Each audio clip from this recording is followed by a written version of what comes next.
Bueno, una serie de informes en materia del comportamiento del planeta ha generado un concepto que es el que vamos a conversar hoy día con Raúl Soro en su análisis internacional. Y este concepto, Raúl lo va a explicar muy claramente en unos pocos segundos más. Este concepto es el concepto de sobregiro ecológico. Raúl, ¿cómo estás? Cuéntanos un poquitito. Hola, ¿De qué se trata este sobregiro ecológico que está viviendo el planeta según las últimas informaciones que se tienen?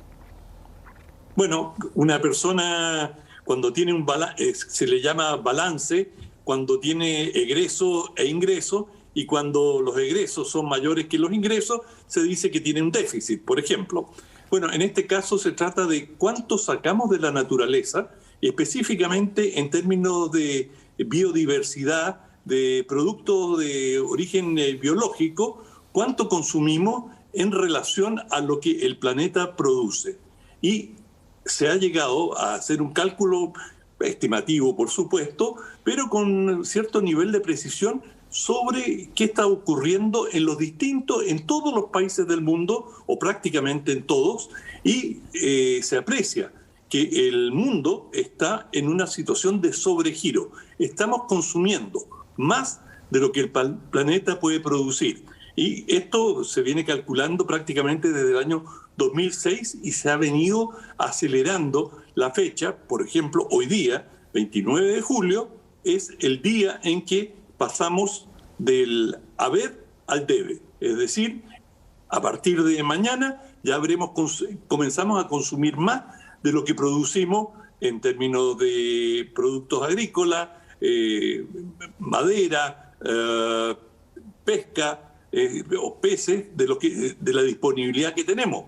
Y de hecho esto se observa en muchos lugares del mundo, que hay grandes extensiones marítimas que están con un déficit ya muy grande de peces, o se obtiene una pesca muy mermada en relación al pasado, y lo mismo estamos viendo con vastas superficies agrícolas que se han vuelto yermas, que no están produciendo lo que solían producir, y la demanda sobre las distintas superficies es cada vez mayor. También se aprecia con el agua. Es decir, hay un déficit creciente de agua en todo el planeta.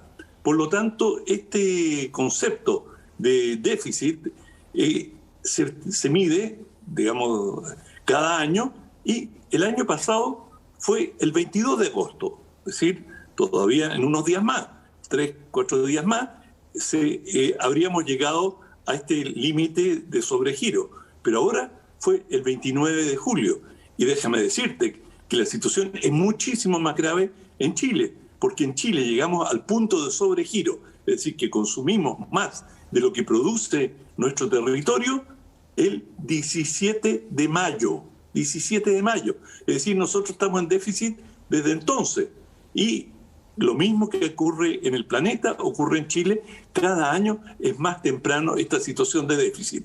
Déficit que tiene una variedad de razones. Hay más demanda, es decir, hay más gente. La población ha ido creciendo en forma muy importante, aunque se ha moderado un poco el crecimiento. De todas formas, es un incremento significativo y quizás más importante que el incremento cuantitativo poblacional, demográfico, es el incremento del consumo de cada cual. Y hay países que tenían tasas de consumo relativamente bajas y han ido aumentando en forma exponencial. Y China es un caso en que de un país que consumía relativamente poco ha pasado a niveles de consumo energético, de alimentos, ocupación de superficie en forma muy, muy importante. De manera que esto es un anticipo muy serio, muy preocupante de lo que nos espera en el futuro, porque nos estamos fagocitando el planeta, y hoy día ya se calcula que nosotros para mantener los estándares de vida, sobre todo en el mundo desarrollado, se necesitan por lo menos 3 planetas más. Cosa que no los tenemos, por cierto. Pero la pregunta... Oye, pero déjame decirte que hay gente que teoriza que hemos hablado varias veces de la carrera espacial y cómo los grandes millonarios se han hecho cargo y están mandando sus cohetes con la idea de colonizar otros planetas. Eso no está desligado a este diagnóstico, ¿eh? Ya, pero déjame hacerte una pregunta respecto de cómo se mide esta relación entre lo que se produce y lo que se consume. Esto es, ¿de qué forma tú? Porque, por ejemplo, los árboles. Porque tú puedes medir si es que tú tienes una determinada capacidad forestal. Y si es que a través de los incendios, a través de la tala, en fin, a través de un montón de cosas, esa cosa se te ha disminuido de un año para otro. Pero, ¿cómo se calcula, por ejemplo, el consumo mundial de, por ejemplo, alimentos? Bueno, fíjate, sobre los alimentos, muy interesante, porque mucho de lo que se consume es por mala administración. Se calcula que se pierde 1/3 de los alimentos que se producen. Por ejemplo, en India, los granos, que son una base fundamental de la alimentación, el arroz, tienen silos muy antiguos, están muy mal almacenados y pierden cantidad enorme. En el caso de India debe ser más de 1/3, porque el promedio mundial es una pérdida de 1/3 de todos los alimentos que se producen. Y, por ejemplo, esto se calcula, hay métodos satelitales para medir la superficie, la contracción de superficie agrícola. Estados Unidos tiene una idea bastante, el Ministerio de Agricultura, de cuáles son los plantíos y cuáles van a ser las cosechas. Y ellos hacen pronósticos y son bastante rigurosos. Lo mismo se puede calcular la riqueza ictiológica, es decir, los peces y cuáles son los volúmenes que se están extrayendo. Es decir, hay métodos de cálculo y la fuente principal de información para este cálculo, que lo hace el WWF con otras organizaciones, lo hacen con material de Naciones Unidas. Y Naciones Unidas, a través de sus distintas agencias, recopila mucha información. Y por cierto, Estados Unidos es una gran fuente para poder calcular cuál es este balance que tenemos y que nos está llevando a este sobregiro que se ha tornado dramático. Ahora, esto son cosas, tú mencionaste a Estados Unidos, mencionaste a China, estos son cosas que pueden de alguna manera enfrentarse individualmente. Grandes países como Estados Unidos, que tiene una potencia gigantesca, si esto lo mide, si esto le preocupa, puede hacerse cargo del problema que le corresponde a su territorio, lo mismo en el caso chino, o lo mismo en el caso europeo, o en el caso sudamericano, o esto es algo que tiene que hacerse sobre la base de un comportamiento común.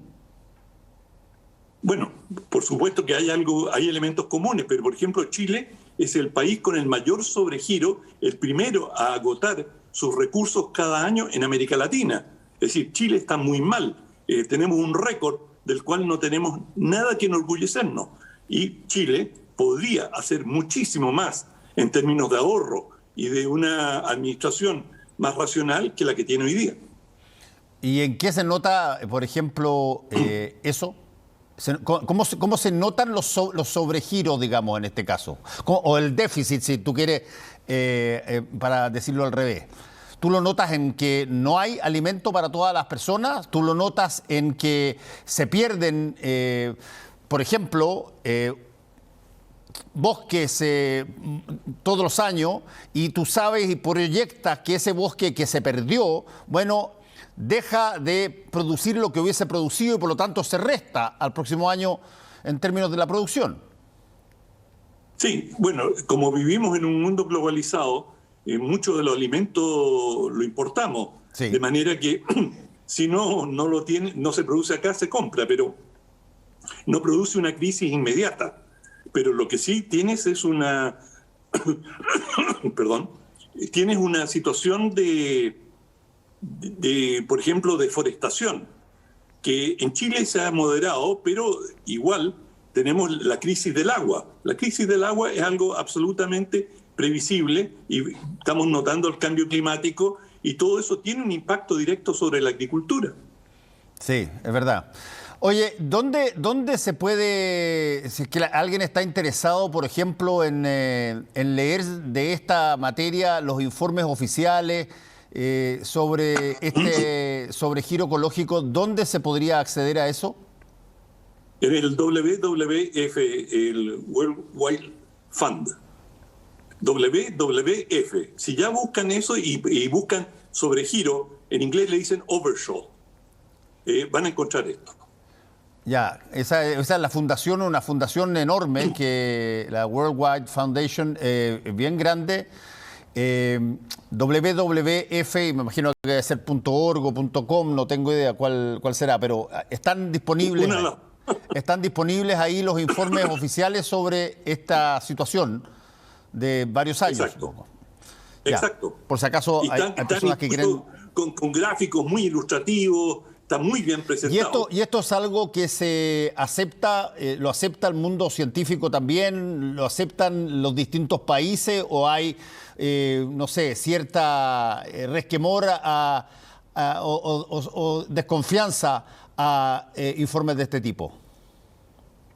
Hay siempre cuestionamientos metodológicos, hay distintos puntos de vista, pero en general esto obtiene una gran difusión internacional. Bueno, vamos a estar atentos a eso. Vamos con el libro. ¿Cuál es el libro que tienes para nosotros este jueves? Bueno, un clásico de la literatura chilena. Se llama, digamos, el libro son cuentos escogidos de un autor muy querido de todos nosotros, Francisco Coloane, y es un libro que recoge muchos de los cuentos más conocidos. Voy a leer algunos de los cuentos. Cabo de Hornos, por supuesto, que es uno de los clásicos. Perdón. Todos cuentos leídos en el colegio, supongo. Todo. Esto a todos nos recuerda el colegio. Y es muy interesante volver a leerlo. Él es un gran narrador. Tiene una narrativa muy directa, muy llana, muy poco alambicada. Entonces son cuentos casi que él escuchó, cosas que se hablaban en los bares, y él los convirtió en literatura. Y es muy interesante. Y no es exactamente lo que uno entiende por un autor costumbrista. Tiene, por ejemplo, el flamenco, el australiano, el bellonero, la venganza del mar, la gallina de los huevos de luz, Golfo de Penas, y así sucesivamente. Y él recoge, son libros que él escribió a lo largo de toda su vida, estos cuentos. El último grumete de la Baquedano, por ejemplo, es su novela más conocida, que incluso se hizo acá una película. Una película, exacto, sí. Que es una historia muy interesante, y en general cada uno de estos cuentos reproduce este ambiente fantasmagórico, enorme, de la Patagonia, estos mares salvajes, con un oleaje, con tormenta, y esto se combina con personajes muy solitarios, huraños, algunos de ellos devorados por la ambición, otros, digamos, consumidos por el trago. En fin, son personalidades difíciles, de gente muy ruda para poder sobrevivir en esas condiciones. Y bueno, es la ambición de los cazadores, los loberos, que van a obtener pieles. Y siempre hay un toque, leve toque, que no es explícito en muchos de los cuentos, de algo místico, de una naturaleza que empequeñece al hombre, que lo empequeñece en el sentido de dimensiones. Es decir, estás completamente superado por témpanos descomunales, mares infinitos, y en ese ambiente transcurren muchos de los cuentos, que son muy entretenidos y que tienen harto suspenso. Oye, fíjate que me trajiste a colación el tema de los cuentos chilenos. Fíjate que nosotros, yo te lo decía por eso de haberlos leído en el colegio. Yo no sé si es que sigue siendo así, para serte franco, no sé si el currículum sigue siendo exactamente igual, pero los cuentos chilenos, los cuentos chilenos históricos, digamos, los cuentos chilenos son extraordinarios, son realmente extraordinarios. Hay una colección que se llama Antología del Cuento Chileno que es, pero formidable, es realmente excepcional. Están todos ahí, qué sé yo, desde las historias de Baldomero Lillo y en Lota, qué sé yo, están Olegario Lazo Baeza y el padre, están, pero montones, extraordinarios. Manuel Rojas. Manuel Rojas, bueno, todo una cantidad enorme, están muchos cuentos chilenos que no sé si es que se ha seguido con la costumbre, y por eso te digo en el colegio, de resaltar el cuento chileno, que era tremendamente entretenido, era lo suficientemente cortos para que no te latieras para nada, te agarraban de entrada y después te acordabas para toda tu vida. Yo tengo mi favorito de todos los tiempos en cuentos chilenos. ¿Sí?